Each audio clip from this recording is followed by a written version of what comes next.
Hello again, fight fans, and welcome to episode number 102 of The Neutral Corner for Boxing Monthly Magazine. I am Michael Montero.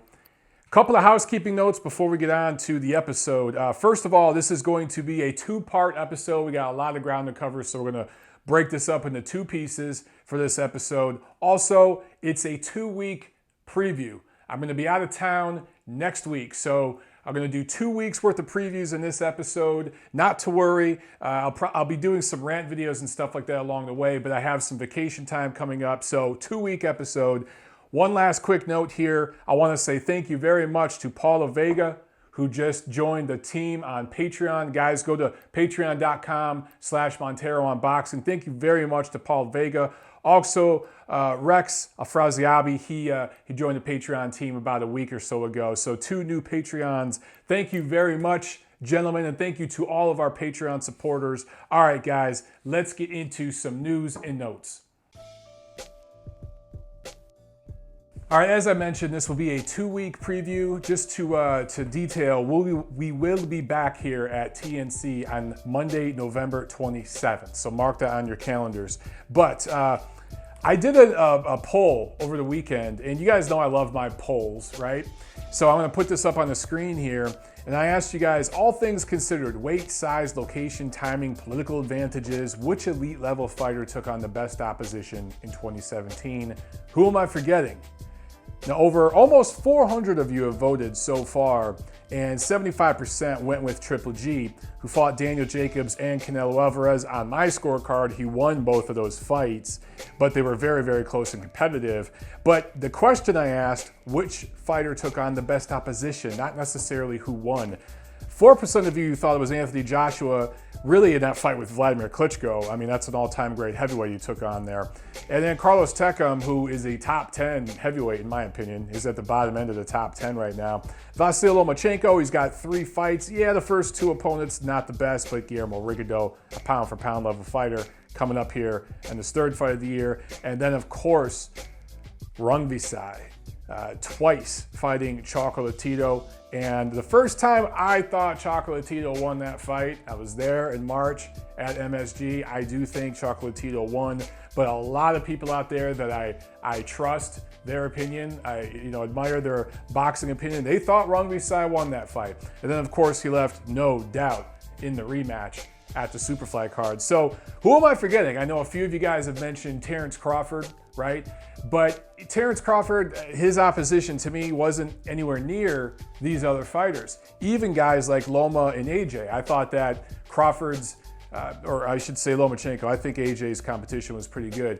But Lomachenko, first 2 fights of the year, not the best opposition, but Crawford, we could say the same thing. Crawford's accomplishment this year, though, completely unifying that division before moving up to welterweight, completely unifying the junior welterweight titles, and the dominance with which he did that accomplishment might trump all of these fighters. Although I'm still leaning towards Anthony Joshua with that win over Vladimir Klitschko. Although I could play devil's advocate. Vladimir Klitschko, years past his best, years past his absolute prime, and was coming off a long, long layoff. And AJ was dropped in that fight, and was losing the fight on my scorecard, and the only competent judge, Steve Eisfeld, who was scoring that fight before he won by knockout and got, in my opinion, a slightly premature stoppage win. So look, you guys, you could go back and forth with all this stuff. All things considered, best opponents this year, I think, hands down, Gennady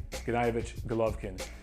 Daniel Jacobs, Saul Canelo Alvarez, those are the number 2, number 3 best middleweights in the world. I think if Daniel Jacobs moved up to super middleweight right now, he'd be a top 5 super middleweight. Might be the best super middleweight in the world if he went up in weight right now. So all things considered, I think Golovkin took on the best opposition. But one of those fights was very, very close. He narrowly escapes with a decision win. And the other fight was technically a draw. So again, we could go back and forth with this. The debate will continue, but I just thought this was a fun question to put out there. All right, not that that's really news and notes worthy, but you know what I'm saying. I love my polls. You guys know how I am with my Twitter polls. Okay, news and notes.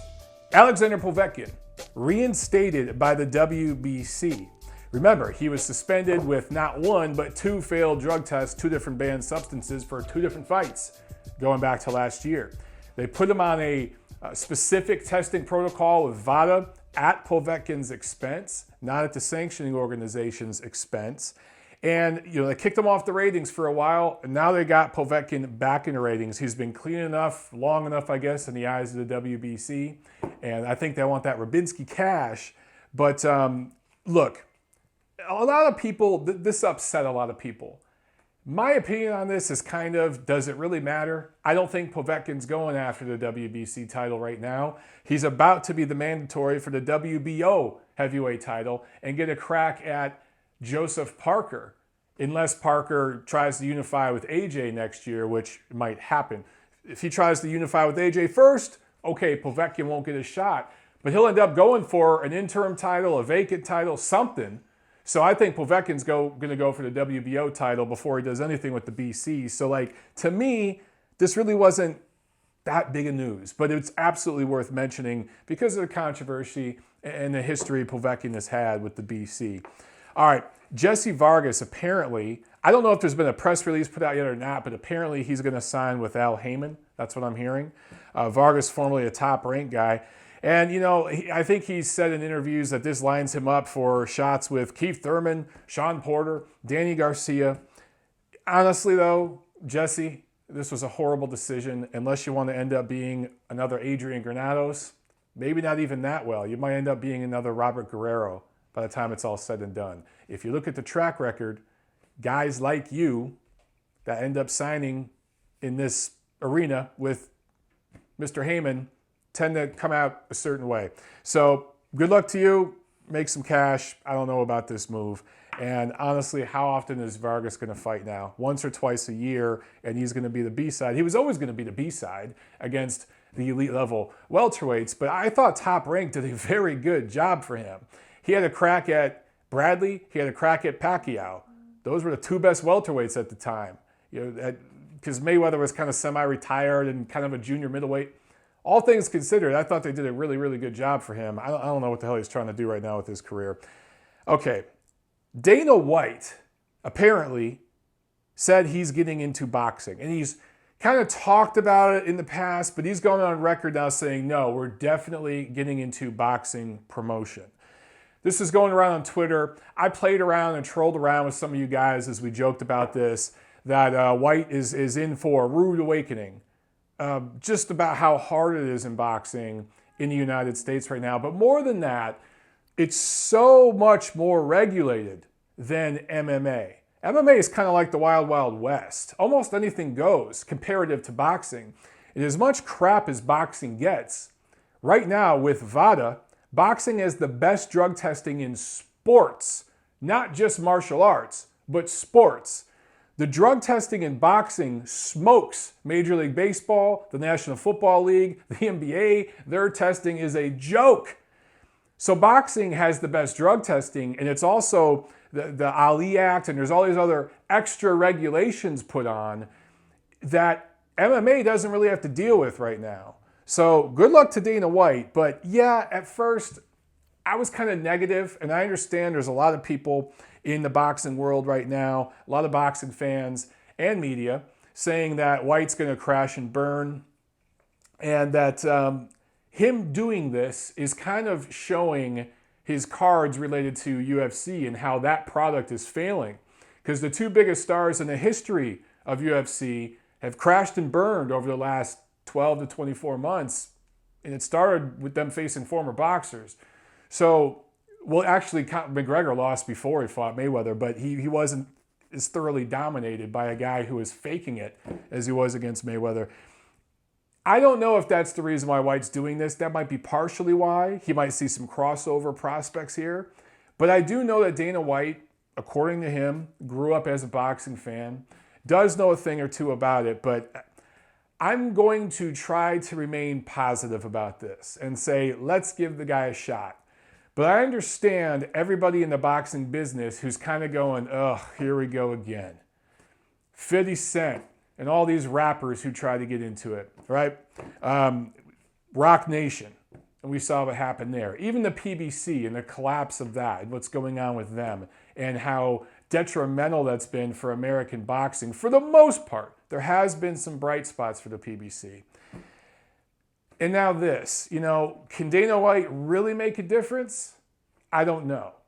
Comparing Dana White's name brand and platform, though, in the United States, compared to, let's say, an Eddie Hearn, who's a blockbuster promoter over in the UK, but not really known by a lot of fans, casual sports fans here in America, you'd say Hearn versus White. White might have a better shot at first trying to get things done here in the USA. We all know Hearn just opened up Matchroom Sports America, USA, and just had his first card over here, which I'll talk about later in this episode. Maybe White has that initial boost, but long term, man, I just don't know if he's got the boxing know-how and profile and connections in the boxing business to get things done. But let's see, man. Let's remain positive, give the guy a chance. All right, what else? Mikey Garcia turns down a fight with Jorge Linares. This was a 50-50 offer from Eric Gomez at Golden Boy Promotions with absolutely no options. No multi-fight deal, none of this, no points. 50-50 right down the middle for Jorge Linares. And Garcia turns it down, will likely face Robert Easter Jr. in what is actually a title unification early next year. Possibly is still open to fighting Linares later in the summer next year. So this rubbed a lot of people the wrong way, and I understand why. I'll get into that in a second. But here's the way I look at it for Mikey Garcia. You turn down this 50-50 fight, and I get it. He's more valuable than Jorge Linares. It's probably a 60-40 fight. There's two ways to look at it as far as the value of the fighters. Garcia puts more butts in seats. It's not like he's a big blockbuster superstar, but he puts more butts in seats, at least in the USA, than Linares. And that fight, if it happens, there's no way Garcia's traveling overseas for that fight. He's going to demand it be either in LA or in Vegas. And it'll likely wind up in Vegas because of the money that they're going to want. So, okay, Garcia's a bigger brand there. I get it in terms of box office. But in terms of who's more accomplished as a lightweight, in just the last 5, 6, 7 years, who's taken on the better fighters? Maybe lost a few, but who's taken on the better fighters, especially at 130 pounds up, really 135 pounds and up? And that's Jorge Linares. He's stamped his passport, he's gone to Japan, he's fought in the UK, he's fought everywhere. And 135 pounds, he does have the Ring Magazine title. Some people say that lineage doesn't really count. It's not a true lineage. I don't know. He does hold a title. He has more title defenses at lightweight than Garcia. And he's just fought more often, better opposition. So do you value the guy who's done more, especially done more recently against better opposition at the current weight they're fighting at? Or do you value the guy who's a bigger box office draw? Or do you meet somewhere in the middle? For me, I try to meet somewhere in the middle there. And that's why I say, people are talking that's a 70-30 fight. That's ridiculous. It's a 55-45, 60-40 split kind of fight when it does happen. So for Garcia, if he goes on here and fights Robert Easter Jr. and wins that fight, collects another belt, comes back to the negotiating table with Linares and Golden Boy and says, look, I got another belt here. I'm coming off another win. We did X amount of numbers as far as viewership and butts and seats, blah, blah, blah. And they have all that trending analysis, that paperwork that they can show Golden Boy, the numbers. Then they can demand 60-40, and rightfully so. I mean, they really probably could now, but at that point, they really could. And that fight is further built up. So I really don't mind this. I don't mind it right now. Let's build up the fight with Jorge Linares to the middle of next year. Let's see some title unification in the meantime. Garcia hasn't done crap at lightweight. I don't rate this Laticanen win that well. If he fights Robert Easter and beats him and dominates him, then he's a bona fide elite level lightweight. And he's probably going to pop up near my pound for pound list around that time. Right now, he simply hasn't done anything at the weight. He had, I think, one fight against Laticanen and then went to Adrian Broner for some money. And then he tried to get Miguel Cotto in the ring for some money and all that stuff. Which brings me to my point that I wanted to make about why people are a little pissed off at Garcia right now. Mikey Garcia, Top Rank did a good job for him. He kind of went the Andre Ward route where he's like, I'm out of this contract. I don't want to mess with Top Rank no more. I want to do my own thing. Okay, fine. He sat in his butt for a long time, really during a key part of his prime. He's since come back against hand-selected, cherry-picked opposition where the guy was either tailor-made for him and he could grab a quick belt, or it was a quote-unquote name that was tailor-made for him that he could look good against in a higher profile fight. That's what Garcia's done. It's really been smoke and mirrors. He hasn't done anything at lightweight, I think, to rate him as an elite level lightweight on anything more than what he did in the past and the eye test, what we know Garcia can do. In terms of accomplishment, you can't rate him that high as a lightweight. He's been calling out guys like Jorge Linares, Miguel Cotto, even Vasily Lomachenko, knowing that these guys are with promoters. One of them, the former promoter, he screwed over. He knows that he's going to have to make a deal to get those fights. It's not going to be as simple as, hey guys, well, I'm Mikey Garcia. Let's make a fight. No. You're dealing with a promoter, and in terms of Cotto, you weren't just the B-side Garcia, you were the C-side against Miguel Cotto. Against Lomachenko, you're the B-side. And against Jorge Linares, yeah, you're the A-side there, but it's A minus, A, B plus. I mean, it's not that different because of all the reasons I said before. So all things considered, I can see why people are a little annoyed with Mikey. He's turning into a bit of a diva, and in his return so far, in my opinion, has been a lot of smoke and mirrors. Now, maybe he's just getting back in the mix, making some money, trying to negotiate his way, and maybe calling out these fighters was his way to wiggle himself into higher paydays for easier opposition for him to further build his profile. I get that from a business perspective. Totally get it, ain't mad at you. If that's where you're going, if that's where your goal is. But 2018, I hope that Garcia and his team start to back up some of the talk. It's time to fight Robert Easter and Jorge Linares in 2018. And then if he can get a third fight in before the end of the year, that would be great. But if he just fights twice next year and those are his two opponents, that's the best year of Mikey Garcia's career in terms of opposition. Look back at who Garcia's fought. He hasn't fought that many great fighters. Seriously. He's a damn good fighter. Don't get me wrong. But a lot of that resume is smoke and mirrors, guys. And yes, you could say the same thing for Jorge Linares and other guys that Garcia has called out and wants to fight. Fine. But again, the difference specific to Linares, he's traveled. He's taken on the tough fights. He's lost some. He's won most. But he's been willing to take those challenges. And without making half the demands Garcia has. Let's see Mikey Garcia step it up in 2018. For now, I like to fight with Robert Easter. I think that's a good matchup and a fun fight. And the winner of that fight is the best lightweight, maybe the second best lightweight in the world, not just based off eye test, but what they accomplished at the weight. All right. Marcus Brown pulls out of a WBC light heavyweight title eliminator against Alexander Gvozdyk. The Nail is scheduled to fight in February. Top Rank has that TV date with ESPN, but now it's TBA. And they don't know. Igis Klimas, Gvozdyk's his manager, has said that he doesn't know who they're going to fight. He also doesn't know where it's going to be at, and he doesn't know if it's still going to be an eliminator fight. Now, I'm not at all surprised that Marcus Brown pulled out of this fight. I think that he was in for an ass whooping. It was the opportunity of a lifetime for him, but I still not surprised. Obviously, the WBC light heavyweight champion is Adonis Stevenson, who somehow the WBC, who went after Canelo Alvarez like he stole something, has let Adonis Stevenson get away with murder. Adonis Stevenson is the Harvey Weinstein of boxing, if you want to be political about it. Stevenson was supposed to fight Eleider Alvarez, his mandatory for the past 4,000 years. I think the Egyptians carved some hieroglyphics. I can't say that word. Some hieroglyphics in the pyramids about that damn mandatory fight. That's how far back it goes.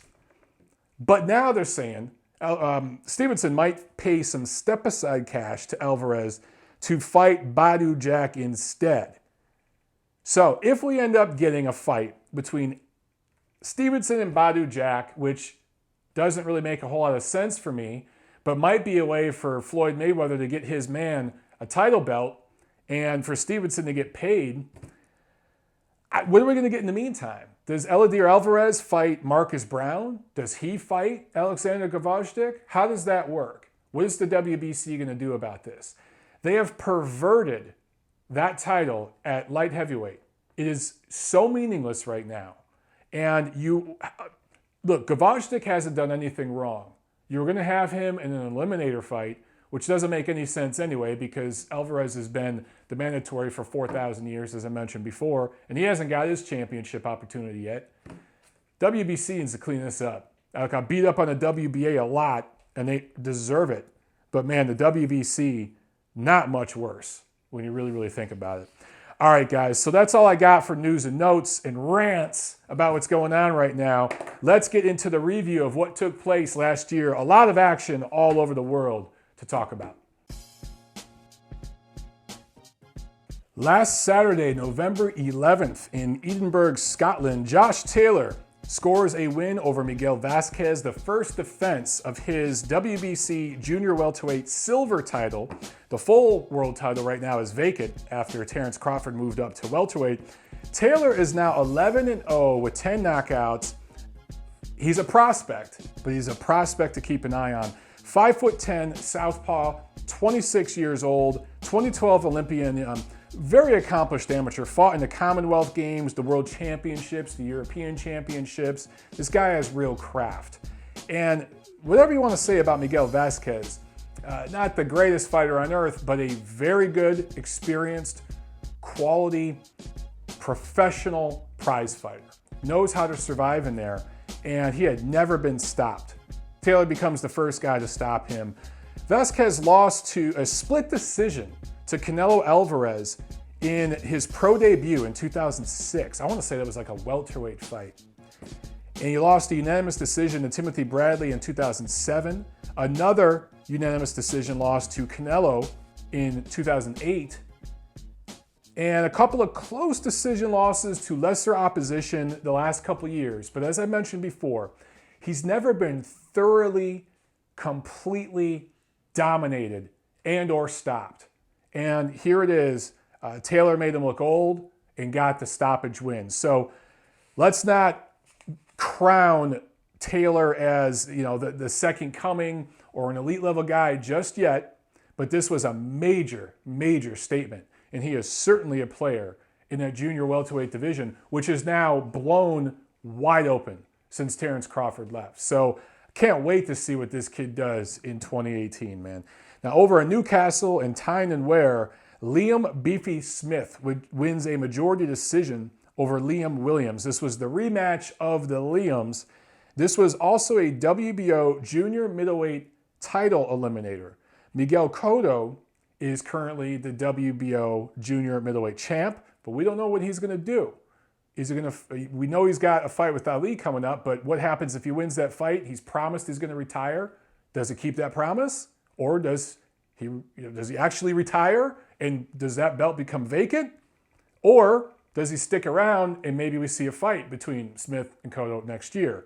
Knowing Miguel Cotto, I don't believe he's going to stay retired, but we'll see what happens. Interesting note, that WBO junior middleweight title, I've talked about this before, but that was Canelo's belt. And coincidentally, he won that belt by beating Smith. And the guy he had beat before Smith was Cotto, even though that was technically a middleweight fight. So this WBO junior middleweight championship belt has kind of gone this strange love triangle recently. And here it is. You're probably going to end up seeing, quite possibly end up seeing Liam Smith fighting for that title again against Cotto, another guy Canelo beat early next year. But maybe I'll be proven wrong. Maybe Cotto will retire. And if he does, maybe Smith will just be bumped up to champ and he'll be the WBO junior middleweight champ again, even though he was thoroughly dominated by Canelo Alvarez to lose that belt in I think Arlington, Texas. Yeah, just outside of Dallas a year or so ago. So just kind of funny the way everything comes back around in the world of boxing. Anyway, the scores for this fight were 117-111, 116-112, and one judge had it 114-114.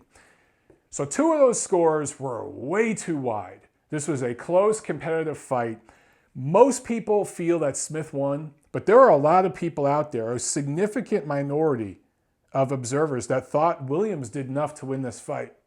So that third 114-114 score, that was right in the right ballpark. I don't think you could really give either fighter more than 7 rounds. You'd be hard-pressed to give either guy 8 rounds. But that 117-111 score was atrocious. Absolutely disgusting score. The first fight back in April ended in a retirement win for Smith. Williams was ahead at the time of the stoppage, 86-85, and then there was a headbutt cut, and because of that cut, it ended up being a retirement win for Smith. But if you look at how many rounds is this now these guys have shared, 9 plus 12, what is that, 21? Very, very close, man. These guys have basically fought 21 rounds together, and one guy won 11 of them, the other guy won 10. That's pretty much how these two match up together. I wouldn't mind seeing it again, but I don't think we're going to see it again anytime soon, but quite possibly could see it again 2 years down the road. That wouldn't be the craziest thing we've seen, right? But I think right now, for Smith, he's lined up. This was a title eliminator. He's going to get that crack at either Cotto, because I do think Cotto's going to beat Ali if Cotto sticks around, or he's going to get a crack at that vacant title early next year. So that's where he's going next. Smith is now 26-1-1 with 14 knockouts. Only been stopped once, and that was against Canelo. So let's see what he could do with this newfound opportunity. Now let's come over here to this side of the pond, and we'll start in Fresno, California, where there was an ESPN card Saturday night.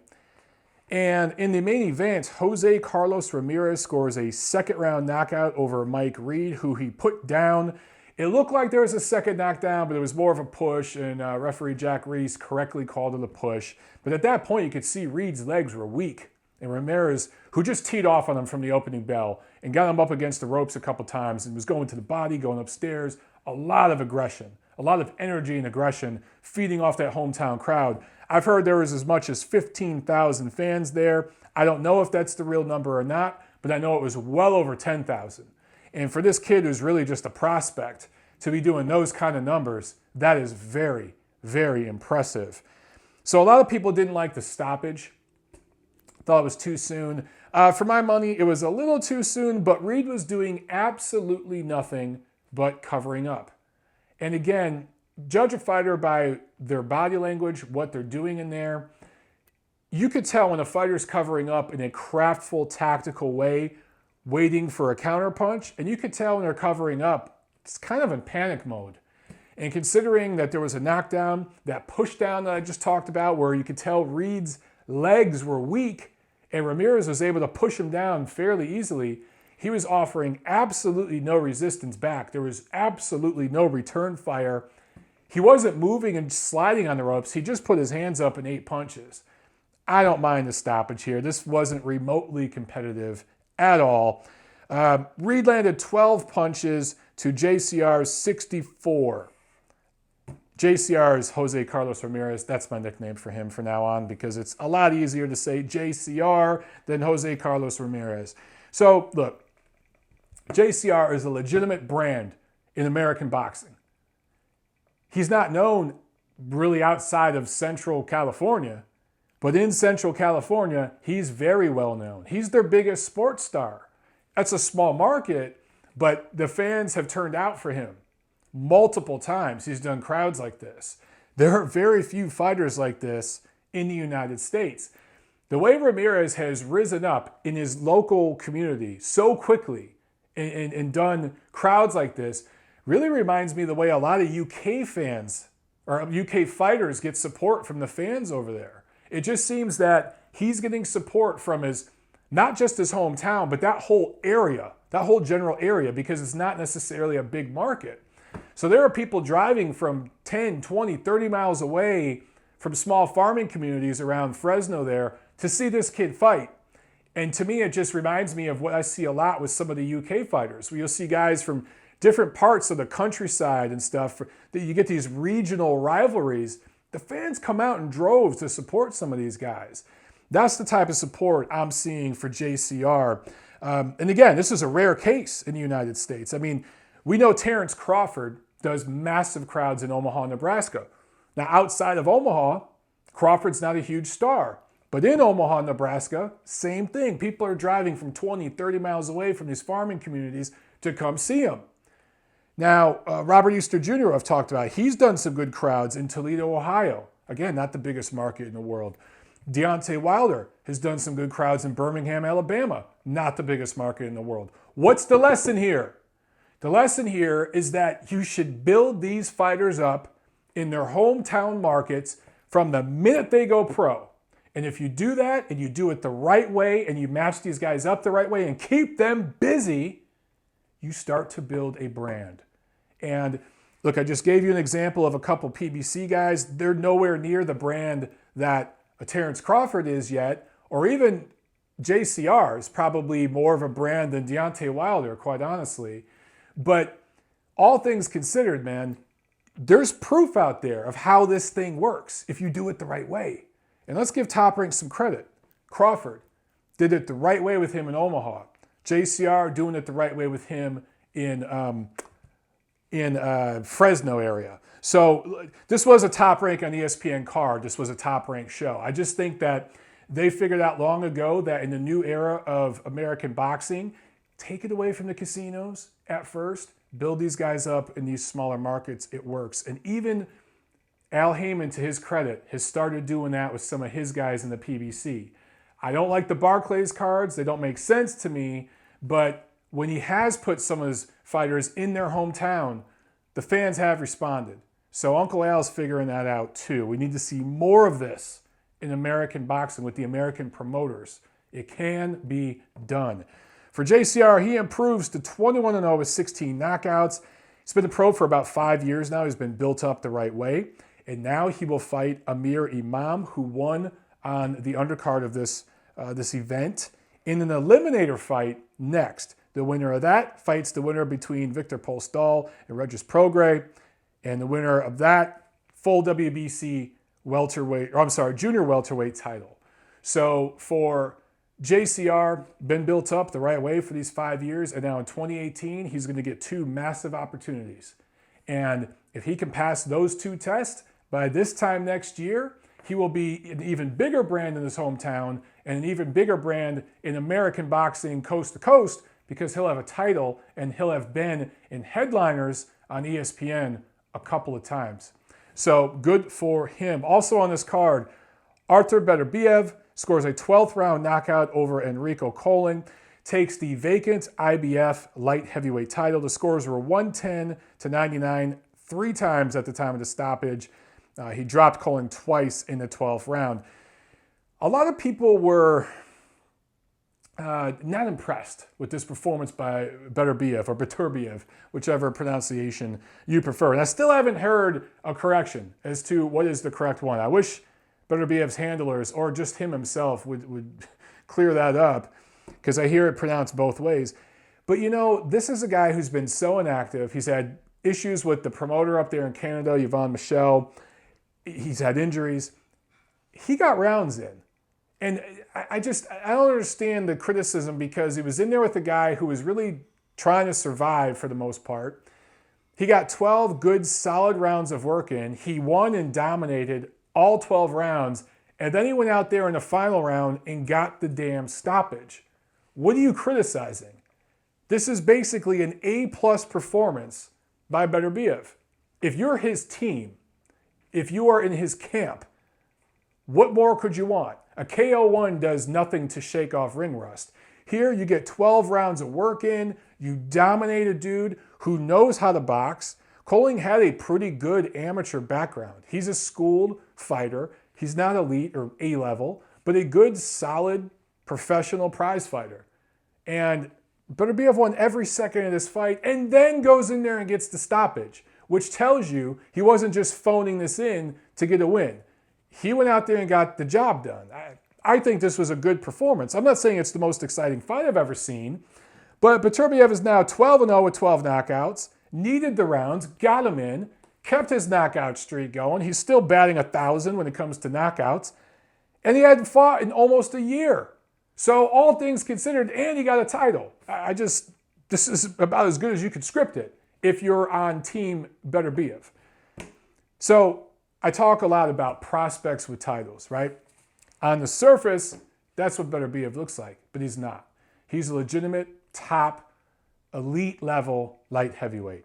Considering his amateur background, and now that he's got a title here, he's 32 years old, he's grown, he's mature, he's a top legit light heavyweight. I rate him above guys like Bivol right now. Bivol I still see as a prospect.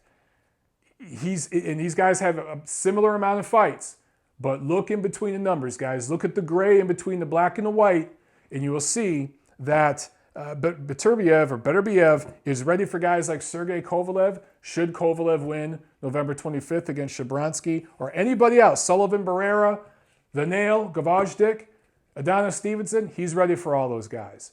Bivol, not quite yet. Also on this card, Alex Saucedo, undefeated junior welterweight prospect, and Amir Imam, who I talked about before, and Alexander Besputin, an undefeated welterweight prospect. They all scored knockout wins. So I want to talk real quickly about the ESPN broadcast. A lot has been talked about because Teddy Atlas was really in a bad mood and had a lot to say. Kind of inconsistent, biased with his commentary, which has become more and more common for him. And he was going back and forth with Mark Kriegel, who didn't necessarily do a great job himself, but I think was a last-second replacement. At least that's the way it felt, just because their chemistry was so off. I wish Teddy Atlas would rein some of that in. Before I talk about that, though, these Top Rank on ESPN cards, they've mixed and matched and had different commentary teams. None of them have worked so far. Timothy Bradley didn't do very well. Stephen A. Smith in studio, I remember for that Pacquiao-Horn fight, was awful. Kriegel wasn't very good. They got to find somebody that works the right way with Teddy Atlas, or they got to get rid of Teddy Atlas. All right? So far, if the goal here is to build casual fans, you're not going to do it with this kind of nastiness every single time with Teddy Atlas and whoever the third guy is. Now, when Timothy Bradley was in, him and Teddy get along great, but they were agreeing too much. And Tim Bradley just doesn't belong on the mic. Wonderful human being, damn good fighter, not a good commentator. Just not built for that job. They got to find somebody better. Teddy Atlas. I've met Teddy in person a couple times, and I've talked with Teddy in private, cameras off, and he couldn't be any more different one-on-one in a private setting with the camera off than he is with the camera on. And I really think Teddy has kind of created a shtick for himself, a character. It's kind of a caricature of himself that he does for the camera, he does for the microphone, that works for him. It's a hyped up, elevated character of who he really is. Caricature, I should say. And it goes back to the 90s when he was on HBO training Michael Moore in heavyweight title fights and going off in the corner and having these tirades and these spectacles. He sat down once on the stool and wouldn't let Moore sit down in the corner between a round. He would do all this stuff and it would get him notoriety, right? So I think he still does that to this day. He plays it up when the cameras are on.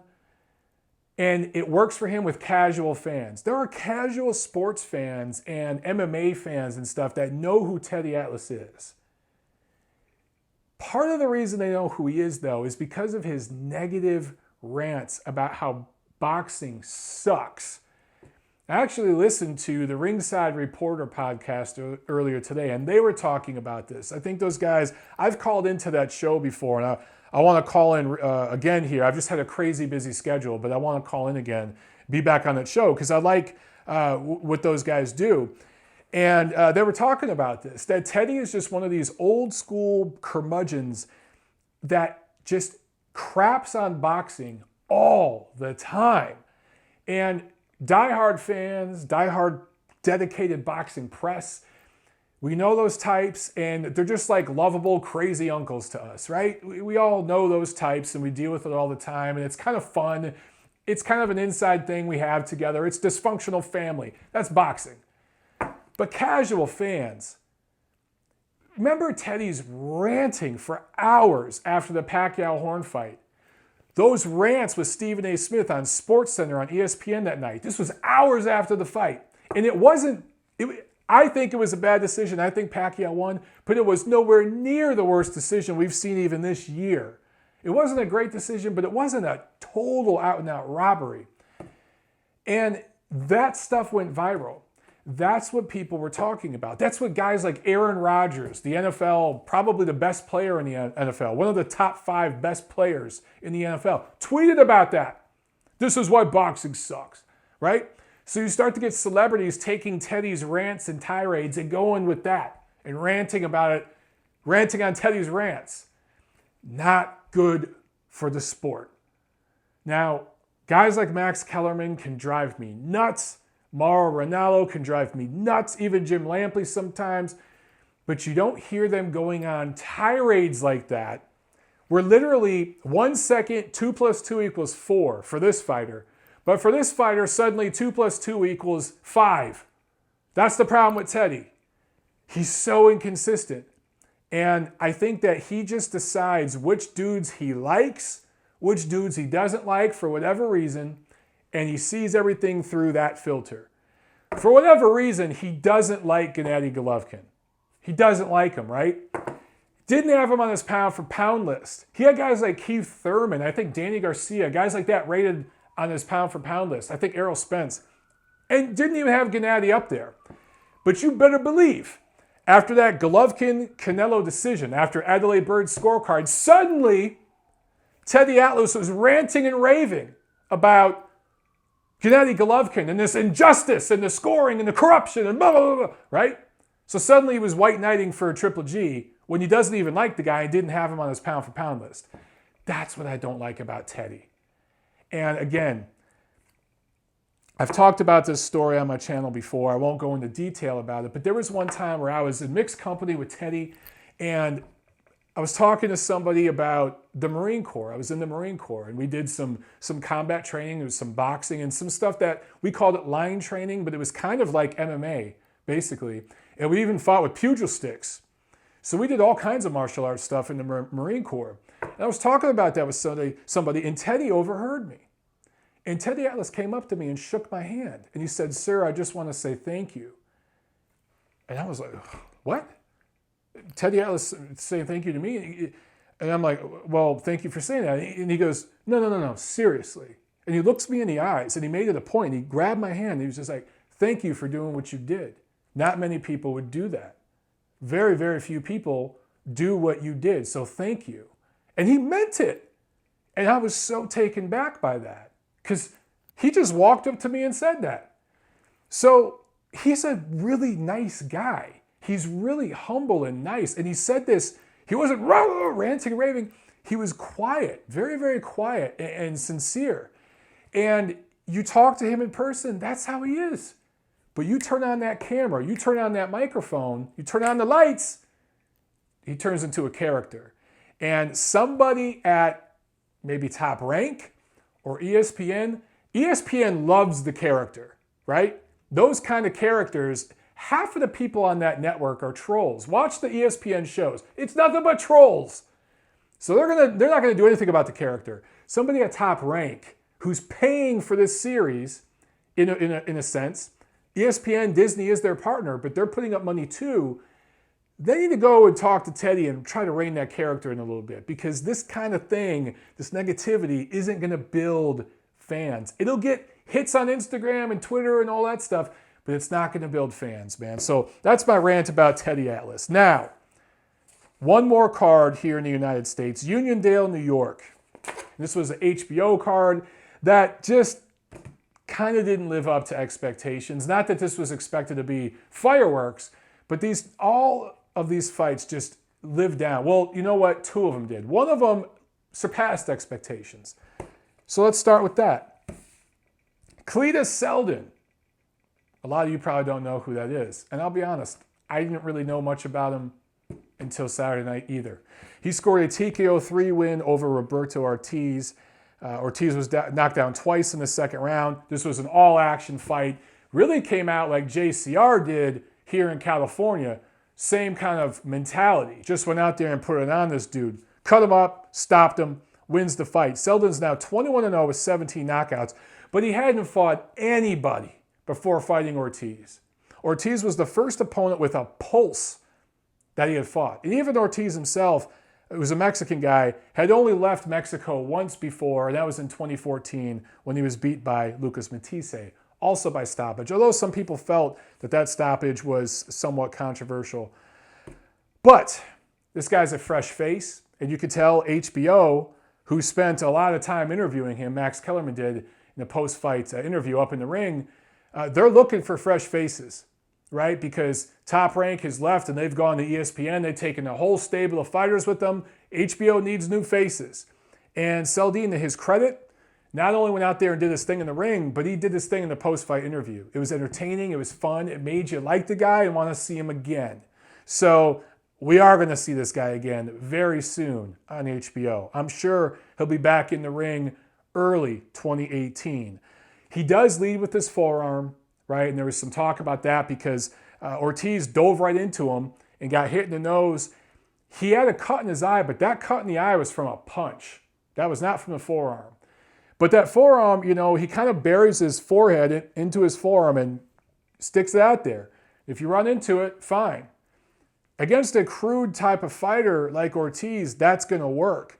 But against a skilled, one of the top-rated fighters in that division, they're going to go right under it with an uppercut.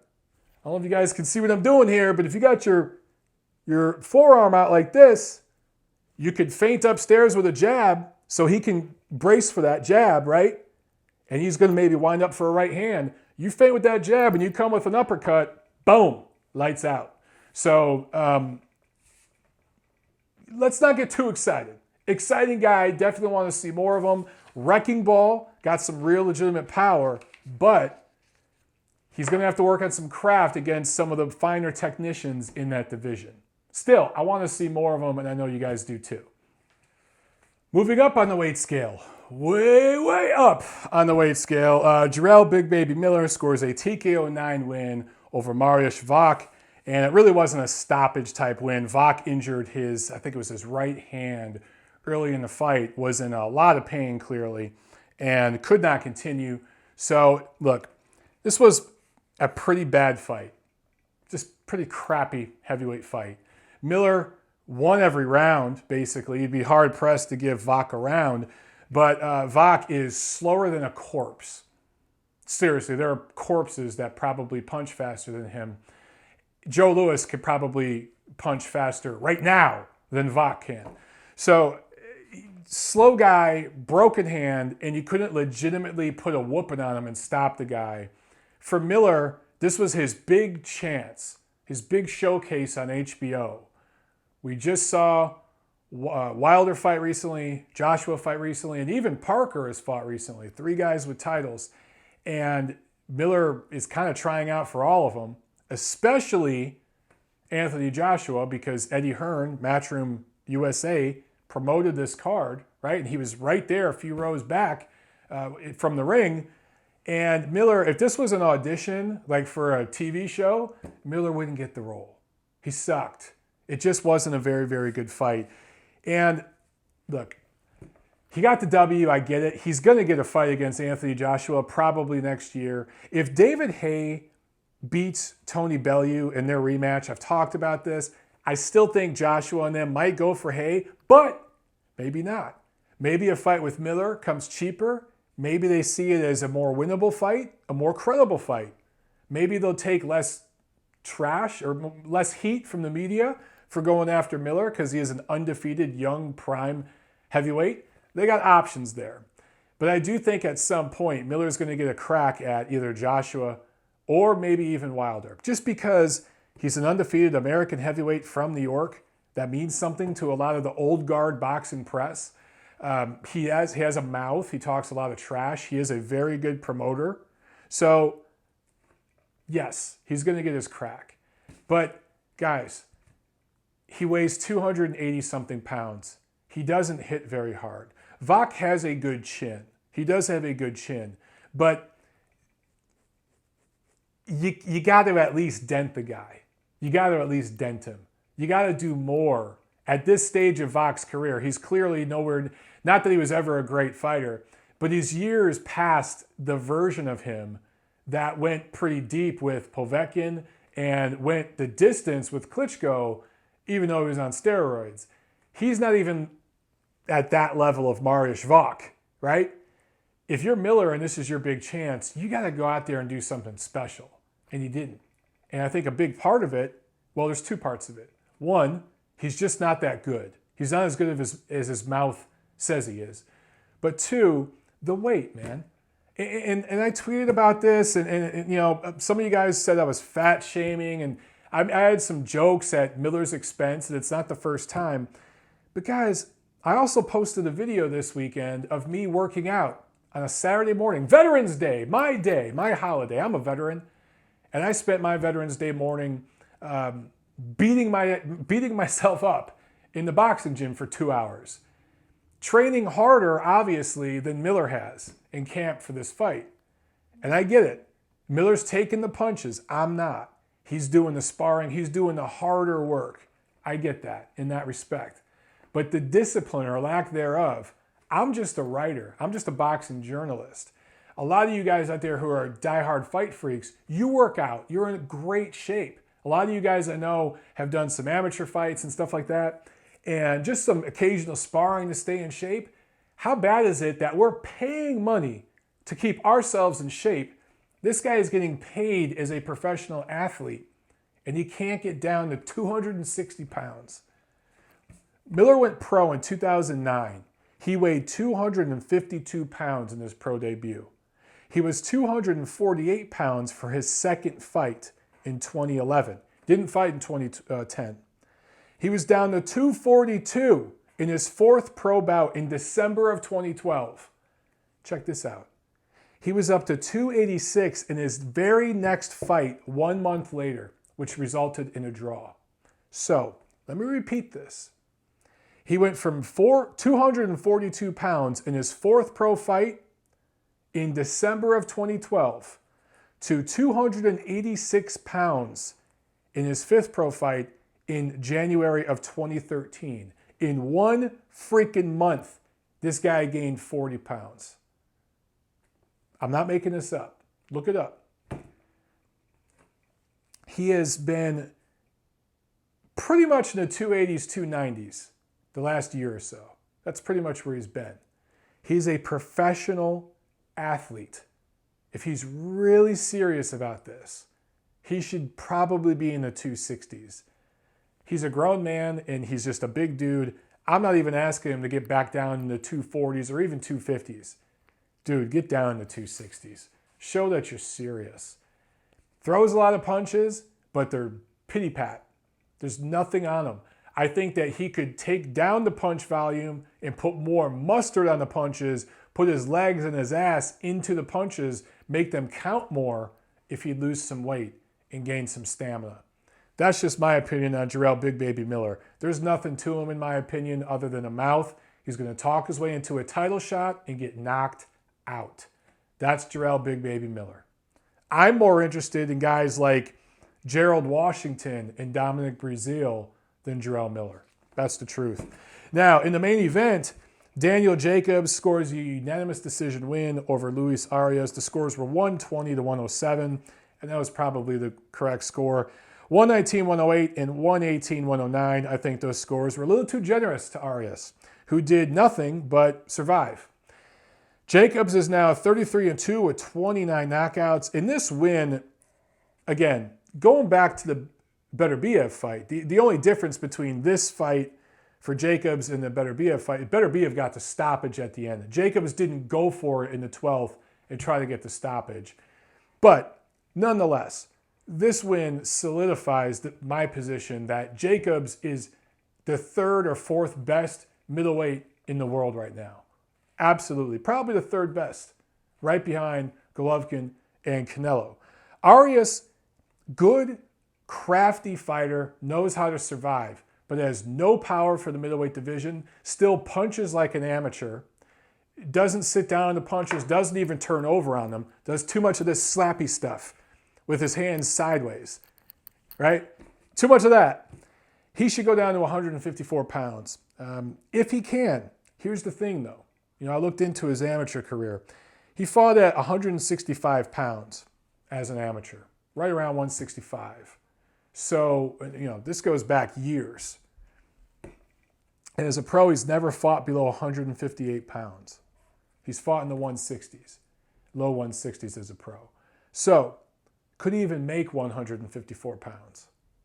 I don't know. He seems to me to be a guy who would rather be comfortable at 160. But if he made that sacrifice and dropped down to 154, which is a wide open division, we've had some guys vacate titles and move up to 160. 160's loaded. Arias isn't even a top 10 middleweight. But if he could get down to junior middleweight right now, he would be a top 10 junior middleweight. Right now. Just moving down. Not as deep as of a division as middleweight is. In the amateurs, this guy beat Sean Porter, he beat Jesse Hart, he beat Tony Harrison. He's a good quality boxer, but he's got to fight in a more pro style. He's got to move down the weight. He's also got to get a new trainer.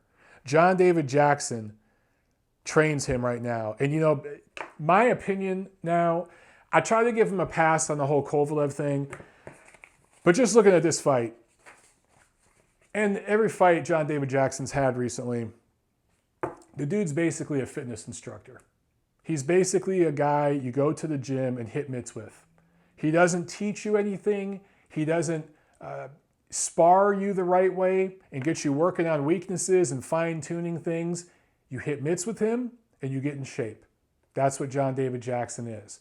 Also, if he has any issues with you, he's not going to talk about them until after your relationship is severed. He will put up with all kinds of crap, as you saw that he did with Sergey Kovalev, as long as the check's clear. So John David Jackson, if I was a promoter or a manager, an advisor in boxing right now, I would not put any of my prospects or contenders with John David Jackson. Bottom line.